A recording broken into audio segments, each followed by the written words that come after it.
তো hey guys, চলে এসেছি নতুন একটা ভিডিও নিয়ে। তো আজকে আমরা এসেছি বারো মন্দির ঘাট। তো এটা একটা গঙ্গার ঘাট। তো অনেক দিন পরেই ভাবছিলাম যে একটা কোথাও যেতে হবে আমাদের, আর তার মধ্যে আমাদের একটু মানে আকাশের আবহাওয়াটাও ভালো ছিল না, ওর জন্য আমরা বেরোতেও পারছিলাম না। আর চারিদিকে এত পরিমাণে বৃষ্টি হচ্ছে যে বুড়ে গেছে চারিদিকটা। তার জন্য আমরা এই বারো মন্দির ঘাটে চলে আসলাম, তো গঙ্গার ঘাট। আর ঘাটটা এত সুন্দর, মানে বিকেলে এসেছিলাম আমরা, ঠিক 3টে সাড়ে 3টের মধ্যে চলে এসেছিলাম। তো তখন একটু রোদ ছিল, আর তেমন একটা ভিড়ও ছিল না, লোকজনও তেমন দেখলাম না, মানে খুব কমই ছিল আমরা যখন গিয়েছিলাম, মানে এসেছিলাম তো তখন লোকটা একটু কমই ছিল। আর তারপরেই 5টা সাড়ে 5টা নাগাদ মানে একটু ভিড় হতে লাগলো। আর সামনেটাও দেখতে পাচ্ছ যে কত সুন্দর লাগছে। আর বেসিক্যালি পল্টুদা অনেকবারই এসেছে এখানে, আমি প্রথম আসলাম আজকে। আর দেখেও ভালো লাগছে, জায়গাটা খুবই ভালো।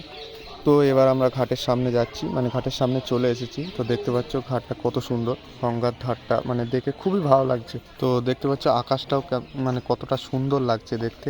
আর অনেকেই আছে দেখতে পাচ্ছ, চান করছে, কেউ আবার বসে আছে, অনেক লোকই হয়েছিল। তারপরেই বললাম যে 5টা সাড়ে 5টার পরে একটু ভিড় হয়েছিল।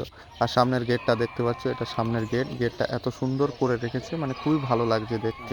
আর কিছুদিন আগে পল্টুদা আমাকে বলেছিল যে এই লোকেশনে যাব, একটা ঘাটে যাব, গঙ্গার ঘাট।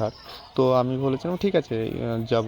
তো যখন আসলাম তখন দেখলাম মানে এই ঘাটটাতে তো আমি প্রথমবার এসেছি, আর যাই হোক।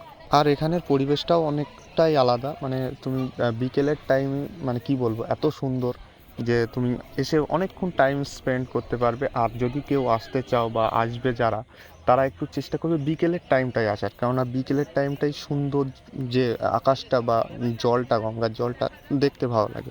আর বন্ধুরা, সামনে দেখতে পাচ্ছ একটা বোট আসছে। তো ওটা মানে জানি না কোথায় যাবে, কিন্তু যাচ্ছে, যাই হোক।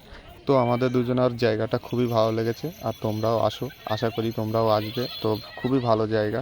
তো চলো, আজকের মতো ভিডিওটা এখানেই শেষ করছি, দেখা হচ্ছে পরের ভিডিওতে। বাই।